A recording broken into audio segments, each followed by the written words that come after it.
You're right about Rosie O'Donnell. At least she followed through with what she said she was going to do, which was to flee the country. She's still bleating about Donald Trump 24/7. He's obviously still living rent-free in her head.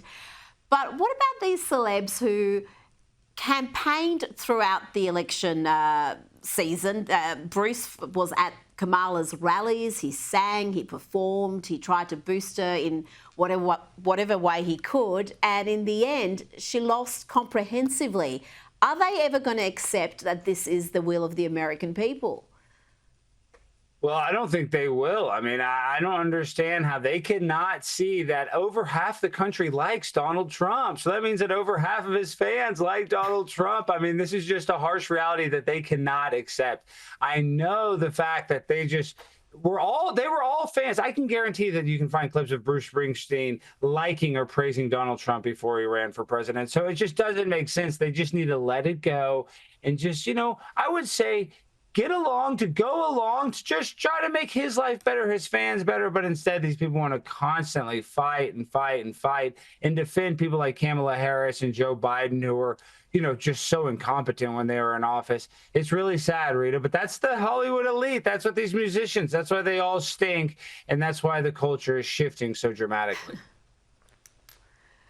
Now, the Trump administration has been very strong on the trans issue. They campaigned heavily on it, and they've just announced the so-called gender affirming procedures, the gender affirming model, is no longer going to be funded through Medicaid. Medicaid will no longer be used to pay for barbaric gender mutilation procedures on minor children. Well, promises made, promises kept, Alex. It's not just the US. We've seen the same thing in the UK, where they're pretty much banned puberty blockers for under 18. There's been a massive shift in this area. Well, I mean, this shouldn't even be a debate. A child can't drive a car. A child can't get a tattoo. A child can't enter into a contract. So a child shouldn't be able to decide whether or not they want to get life-changing, altering surgery where they can't procreate in the future and they lose the ability to even have any pleasure in a normal relationship. So, yes, this is obvious that they need to stop it for children.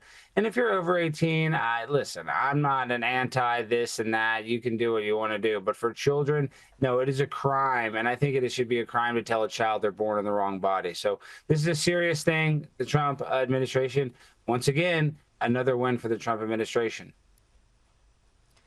And I really do appreciate, though the policies may be similar to the UK and other parts of the world, I do appreciate that very bold language we heard there from Caroline Levitt, because that's how many people see this, and that's what it essentially is. And to try to, use more sensitive language as opposed to saying that we are doing enormous damage to these kids, we are essentially mutilating them. And they're not shy about saying it how it is. Now, before you go, Alex, you've been out there doing the Lord's work again, confronting anti-Elon Musk protesters with your musical gifts. I don't give a damn because I'm feeling great. And I just know that he's going to penetrate. He's got a lot of babies. I believe in evolution, that all of us immigrated from Africa. I don't believe in evolution. I don't believe in evolution. No, I don't believe that we evolved from pond scum. Reality doesn't matter to you? No, that's not reality. That's a theory. And you don't understand the difference. The Big Bang Theory is just a theory. Nothing is proven. So tell me about your days, Alex. Do you just roam the streets looking for these lefties losing it and just, break into song? I'm wondering how you're doing all this, and how did you have the lyrics ready to go? How did you know where he was going to go? It's essential to know how you go about your processes, Alex.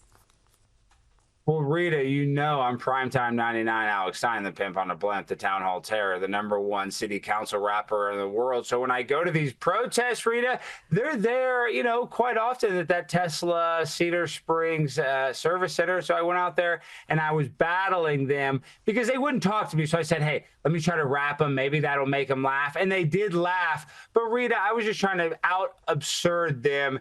And I think I did the job, but now I'm embarrassed. Millions of people are going to see this, Rita. So I didn't expect you to play it. So thank you. I appreciate it. Everybody go, follow me. But Man, I'm embarrassed. I hope my dad doesn't watch Yes, this. follow Alex Not because this is what he does day in and day out. He is out there and he's having these confrontations and somehow not getting himself bashed, which we're grateful for. Alex Stein, thank you so much for your time.